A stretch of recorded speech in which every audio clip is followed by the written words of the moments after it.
we'll see about finite automata. In finite automata, there is an two thing. One is an DFA, another one is an NFA. So the basic definition for the finite automata is where A equal to Q summation and delta Q naught and F.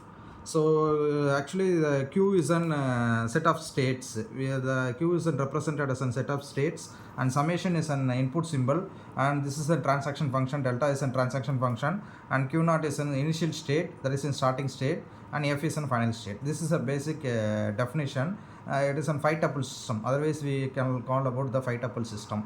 So what is the main difference between this NFA and DFA? For the DFA, if you are giving a single input symbol, it moves to only one transaction, that is one state to another state. When I am going with the NFA, more than one state, for a single input, it moves to more than one state. This is a basic thing about that DFA and NFA.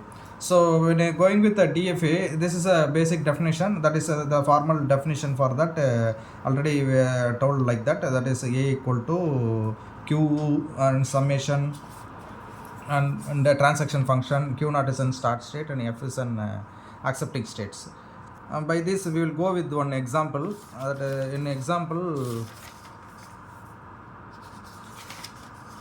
so take that example, we will see about for the DFA. First of all, we will see about the DFA. So in the DFA, they have given that question, that is in a DFA, the language recognized by an automata, language L equal to A power n, B, that n greater than or equal to 0. So this is a language they have given. For that language, we need to find the string. First step, we need to find the possible string. What are the possible string is there? We need to find for that language. So possible string, first we are going to apply this. The what are the possible string means the first string is a B here, because here n greater than or equal to 0, we are going to apply that 0, anything power 0, it considers as an 1, so 1 into B is an B. So next one is an giving as an 1, that if giving for n equal to 1 means it is AB, and 2 means AAB, and 3 means triple AB. So like that, as soon as possible, that is as soon as the string has been extended up to that infinity work. So after writing that language, we need to go with the transaction diagram based on our finite automata. That is for finite automata rule. That is, it is a 5 tuple system. So in 5 tuple system, what is a 5 tuple system means? Where A equal to Q comma summation comma, that is Q is a set of states, summation is an input symbol, and transaction function delta, and Q naught is an initial state. As for the definition, we need to start with the diagram from Q naught. So here the string is given. The first string is B. If B occurs means it should be ended. This is a logic here. If B comes means it should be ended. So I am giving first input symbol is B. So it started with Q naught. I am giving as an input B, and it ended with Q1. That is, if double circle is there means it is a final state. So it is an ended. Then the next string, then I need to go with the next string. The next string is started with A and ended with B. So once again, I have to think about that, how many A's are there in before B. So in all the possible string, there is a multiples of A, but there will be ended with only one B. So this is a possible string for this language.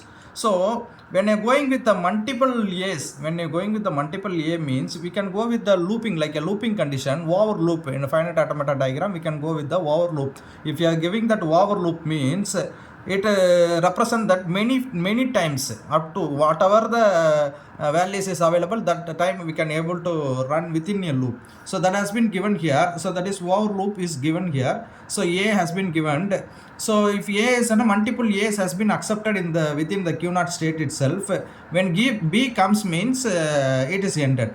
Then why B given here like this means, that is after that, if some person is giving that not included in the language string, Say for example, if they are giving that a b a like that, if they given means that should be infinite condition, that should be an infinite condition, that loop that state not be ended. So that's why if they are giving means it is not yet to be ended, so it is still running like that, process is going on. So how it is working like that, we draw the structure for the DFA.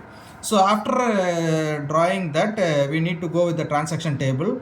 So in the transaction table itself, they are given that there is set of states are there, how many states are there, and what are the possible input symbol. The A and B is a possible input symbol. So here this arrow mark is indicating is an initial state, and the pointer, that is asterisk symbol, is indicating is the final state. So if you are giving us an Q0 for the A means it goes to Q0. So like that we need to write the table, transaction table. So this is about the DFA. Next we will see about the example of NFA.